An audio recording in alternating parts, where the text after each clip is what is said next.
ஒவ்வொரு வீட்டில் இருக்கிற பெண் குழந்தைகள் இவங்க எல்லாருக்குமான பாதுகாப்பை உறுதி செய்வோம்னு சொன்னோம். ஆனா அது எலெக்ஷனுக்காக மட்டுமே கிடையாது. மனசுல இருந்து நிஜமா உண்மையா உணர்வு பூர்வமா சொன்னதுதான். பெண்களுக்கு எதிரான இந்த கொடுமைகள்ல நமக்கு எப்பவுமே 0 டாலரன்ஸ் தான். அதுல ரொம்ப உறுதியா இருக்கிறோம். சோ சொன்னது எல்லாமே செய்யணும். கொஞ்சம் கொஞ்சமா படிப்படியா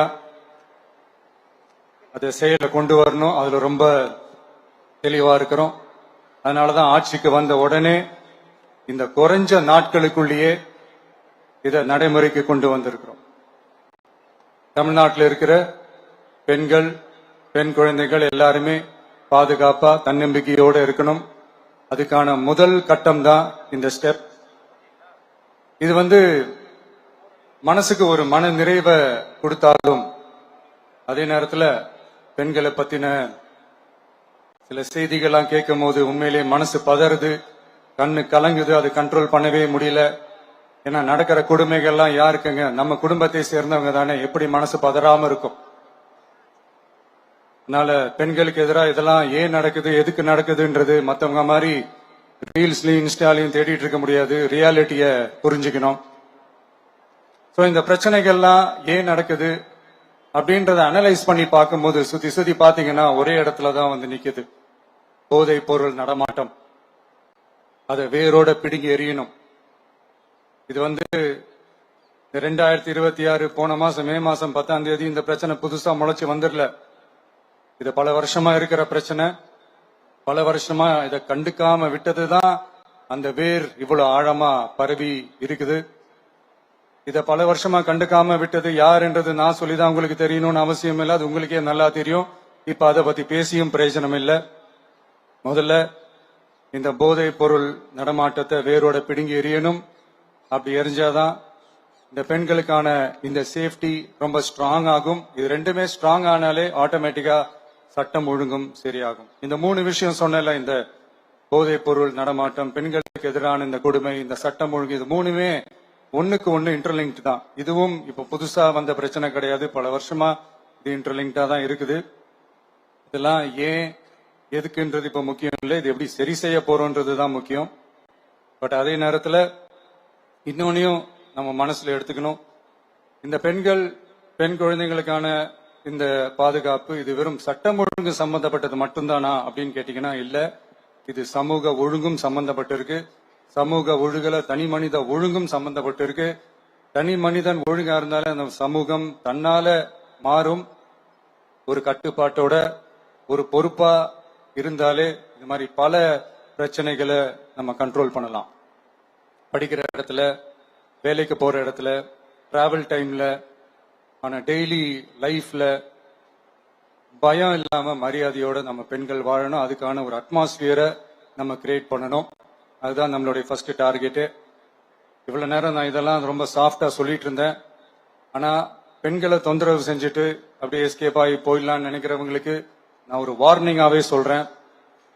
பெண்கள் பாதுகாப்பை டிஸ்டர்ப் பண்றவங்க யாரா இருந்தாலும் அது சகிச்சுக்கவே முடியாது. அவங்களுக்கான தண்டனைக்கான அந்த நடவடிக்கைகள் எல்லாமே போலீஸ் டிபார்ட்மெண்ட்ல இருந்து ரொம்ப கடுமையான ஒரு தண்டனையா இருக்கும். கடுமையான ஒரு நடவடிக்கைகளா இருக்கும். அந்த தண்டனை, அவங்களுக்கான அந்த சார்ஜ் ஷீட் எல்லாமே ரொம்ப ஃபாஸ்டா ஸ்பீடா அது செயல்படுத்தப்படும். என்ன ஒண்ணு, அந்த ஸ்பீட்ல நிரபராதிகள் யாரும் தண்டிக்கப்பட்டிருக்கூடாது. இதையும் காவல் அதிகாரிகள் மைண்ட்ல எடுத்துக்கணும். தப்பு செஞ்சவங்களுக்கு மட்டுமே அந்த உண்மையான கடுமையான தண்டனை கோர்ட் மூலியமா வாங்கி தரணும். அப்பதான் அதை பார்த்து தப்பு செய்ய நினைக்கிறவங்களுக்கு கூட தப்பு செய்யக்கூடாதுன்ற அந்த ஒரு பயம் வரணும். இந்த சிங்கப்பெண் சிறப்பு படைக்காக நம் அரசு சார்பாக முதற்கட்டமாக 354 கோடிக்கும் மேல நிதி ஒதுக்கப்பட இருக்கு. இந்த திட்டத்தோட 2வது கட்டமா இந்த படைக்காக மட்டுமே 2500 புதிய பணியிடங்கள் உருவாக்கப்பட உள்ளது. பெண்களோட பாதுகாப்பை ஸ்ட்ராங் பண்றதுக்காக மாடர்ன் ஃபெசிலிட்டிஸ் இருக்கிற வாகனங்களும் நவீன உபகரணங்களும் தொழில்நுட்ப சாதனங்களும் அலாட் செய்யப்பட இருக்கு. ஆல்ரெடி உமன் சேஃப்டிக்காக செயல்படுற அமைப்புகளுக்கு அடிஷனல் ஸ்ட்ரென்த் அண்ட் சப்போர்ட்டா இந்த சிங்கப்பெண் படை செயல்படுங்கிறத மீண்டும் வலியுறுத்தி சொல்ல விரும்புறேன். பெண்களுக்கு எதிரான குற்றங்கள் நடக்கிறதுக்கு முன்னாடியே அதை தடுக்கிற காவல் நடவடிக்கையில இந்த படை முக்கிய பங்கு வகிக்கும். ஃபீல்ட் ஒர்க்ஸ் அண்ட் பிரிவென்டிவ் ஆக்ஷன்ஸ்ல இந்த படை ஈடுபடுறதால அனைத்து மகளிர் காவல் நிலையங்கள் எல்லாம் வழக்கு விசாரணையிலும் குற்றவாளிகளுக்கு தண்டனை வாங்கி தர்றதிலையும் இன்னும் அதிக கவனம் செலுத்த முடியும்.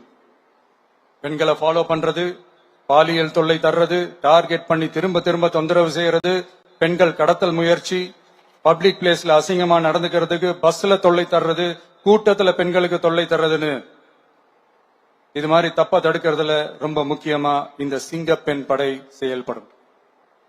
பெண்களுக்கு எதிரான குற்றங்களை தடுக்க நடவடிக்கை எடுக்க இந்தியாவிலேயே முதல் முறையாக ட்ரோன் வாயிலாக பெட்ரோல் முறை அறிமுகப்படுத்தப்படும்.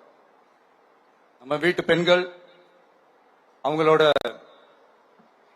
ட்ரீம்ஸ் அண்ட் எக்ஸ்பெக்டேஷன்ஸ் என்ன அப்படின்றத நம்ம அரசு நல்லாவே புரிஞ்சு வச்சிருக்கு. அது கொஞ்சம் கொஞ்சமா நாங்க செயல்படுத்துவோம். உங்களுக்கான மரியாதையும் தான், உங்களுக்கான அந்த கண்ணியமும் தான் நம்ம அரசினுடைய highest and most important priority. ஒரு கவர்மெண்டோட அந்த விஷன் அண்ட் டார்கெட் ஆனஸ்டா இருந்தாலே போதும். பிளான்ஸ் அண்ட் அட்டெம்ப்ட்ஸ் அது போற பாதை சரியா இருக்கும்னு சொல்லுவாங்க. அப்படிப்பட்ட ஒரு கவர்மெண்ட் தான் நம்மளுடைய கவர்மெண்ட், உங்களுக்கான கவர்மெண்ட். இந்த ஷார்ட் ஸ்பேன்ல இந்த சிங்கப்பெண் சிறப்பு படைய நடைமுறைக்கு கொண்டு வந்து இதுக்கு ரொம்ப கடுமையா உழைச்ச காவல்துறை அதிகாரிகளுக்கும் பணியாளர்களுக்கும் இந்த நேரத்தில் என்னுடைய பாராட்டுகளை தெரிவிச்சுக்கிறேன்.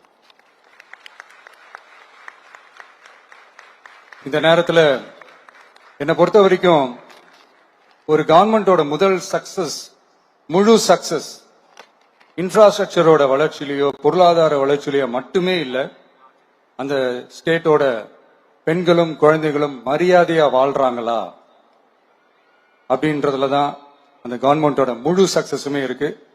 அதோட சேர்ந்ததுதான் மற்ற எல்லா வளர்ச்சியும். அதுலயும் நாங்க கவனம் ஃபுல் கான்சென்ட்ரேட் பண்ணுவோம். கான்பிடென்டா இருங்க, நல்லதே நடக்கும், வெற்றி நிச்சயம். இது போன்ற செய்திகளை உடனுக்குடன் தெரிந்து கொள்ள கீழே நியூஸ் சேனலை சப்ஸ்கிரைப் செய்யவும்.